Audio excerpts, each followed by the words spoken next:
महाशिवरात्रि व्रत में शिव जी की इस कथा का पाठ करना बहुत ही शुभ फलदायी बताया गया है। शिव पुराण में भी इस व्रत की महिमा बताई गई है। शिव पुराण के अनुसार जाने अनजाने में भी जो मनुष्य और जीव महाशिवरात्रि का व्रत कर लेता है वह शिव कृपा का भागी बन जाता है और उससे यमराज के दूत भी दूर रहते हैं। इसलिए महाशिवरात्रि व्रत में शिव भक्तों को महाशिवरात्रि की इस कथा का पाठ जरूर करना चाहिए। महाशिवरात्रि व्रत कथा पूर्व काल की बात है। चित्रभानु नामक एक शिकारी था। वह शिकार करके अपने परिवार का पालन पोषण करता था। उस शिकारी पर साहूकार का काफी कर्ज था, लेकिन वह उसका कर्ज समय पर नहीं चुका पाया। फिर साहूकार ने शिकारी को शिव मठ में बंदी बना लिया। जिस दिन उसे बंदी बनाया गया उस दिन शिवरात्रि थी। चतुर्दशी के दिन उसने शिवरात्रि व्रत की कथा सुनी और शाम होते ही साहूकार ने उसे अपने पास बुलाया और आरण चुकाने के बारे में कहा। उसके बाद वह फिर शिकार की खोज में निकला। बंदी गृह में रहने के कारण वह बहुत भूखा था। शिकार की तलाश में वह बहुत दूर निकल आया। अंधेरा होने पर उसने जंगल में ही रात बिताने का फैसला किया और एक पेड़ पर चढ़ गया। उस पेड़ के नीचे शिवलिंग था जो बेलपत्र के पत्तों से ढका हुआ था। शिकारी को उसके बारे में जानकारी नहीं थी। पेड़ पर चढ़ते समय उसने जो टहनियां तोड़ी वह शिवलिंग पर गिरती रहीं। इस तरह से भूखे प्यासे रहकर शिकारी का शिवरात्रि का व्रत हो गया और शिवलिंग पर बेलपत्र भी चढ़ गए। रात के समय एक हिरणी पानी पीने तालाब पर आई। शिकारी जैसे ही उसका शिकार करने जा रहा था भी हिरणी बोली, मैं गर्भवती हूँ, शीघ्र ही प्रसव करूंगी। तुम एक साथ 2 जीवों की हत्या करोगे।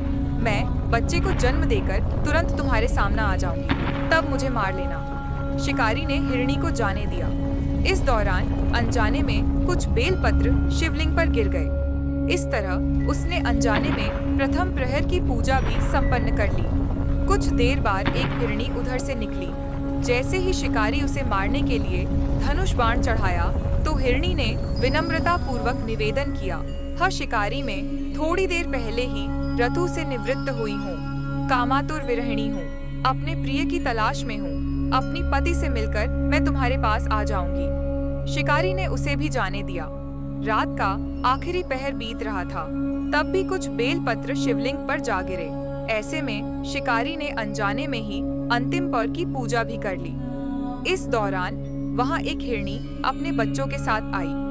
उसने भी शिकारी से निवेदन किया और शिकारी ने उसे जाने दिया। इसके बाद शिकारी के सामने एक हिरण आया।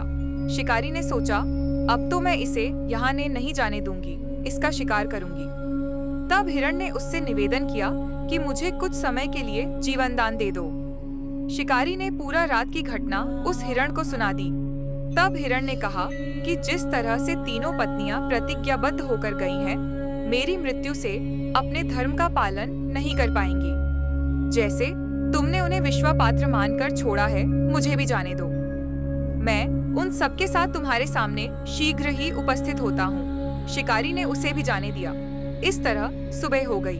उपवास, रात्रि जागरण और शिवलिंग पर बेलपत्र चढ़ाने से अनजान में ही शिवरात्रि की पूजा पूर्ण हो गई। लेकिन अनजाने में हुई पूजा का परिणाम उसे तत्काल मिला।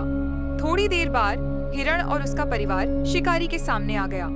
उन सभी को देखकर शिकारी को बहुत गिलानी हुई और उसने पूरे परिवार को जीवन दान दे दिया। अनजाने में शिवरात्रि व्रत का पालन करने पर भी शिकारी को मोक्ष की प्राप्ति हुई। जब मृत्यु काल में यमदूत जीव को ले जाने आए तो शिवगणों ने उन्हें वापस भेज दिया और उसे शिवलोक ले गए। शिवजी की कृपा से चित्रभानु अपने पिछले जन्म को याद रख पाए। शिवरात्रि के महत्व को जानकर उसका अगले जन्म में भी पालन कर पाए।